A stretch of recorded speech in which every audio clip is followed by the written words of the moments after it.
Sure. So for the video that we actually had a full production crew with Teleprompter, we actually scripted because it was, the government said 20 minutes, no more than 20 minutes to basically summarize your 50-page technical response. So we wanted to make sure that our key personnel in there was hitting the right points, making sure that the points were being well articulated, summarized. But on the flip side of the video that we shot on iPhones, it was more have your people tell us about a case study, walk us through kind of one of your agile development projects.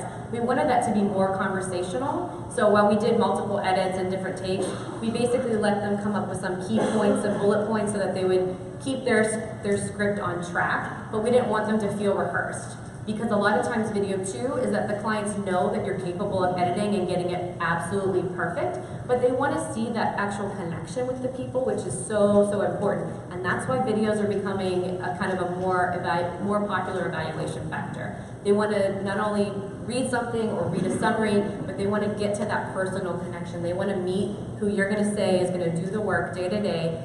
Can they work with you? Are you capable? But it's just really they want to get to that face-to-face as soon as possible.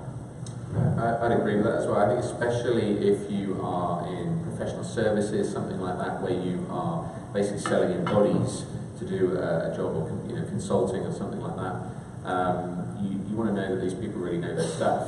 And so if they can reel off something really convincing in one take and make it sound like, oh my goodness, this person is a genius, then you want to get that. And reading off a teleprompter is actually quite a skill. Even the newsreaders that do it and so on, if you look, you can usually tell they're doing it.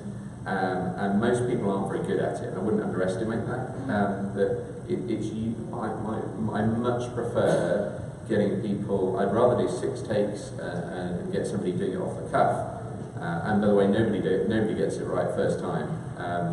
But I'd rather do that and get that natural feel, even if I have to cut and edit, than read it off the teleprompter. Because most people, there's a lot of writers in the room, but most people aren't used to writing to be read out. It's quite a different skill, or it's quite a different sound anyway. So it feels much more natural. And so people tend to say things like, yes, this meant that we did that. Who talks like that? Nobody talks like that. It's only in technical writing that. So if you don't want people talking like robots, definitely try not to use a teleprompter unless you've got somebody who's really good. The other thing too is the client often wants to see the chemistry between your team. So by having something that's very scripted and very focused, you're not getting that interconnection that I can work well with Kevin and vice versa. We can work well with Mitch, that we've been working together forever, even though we maybe only met 2 days ago. So it's that chemistry too that your customers are really looking for within your team to make sure that you guys gel, that you can say what you're going to do.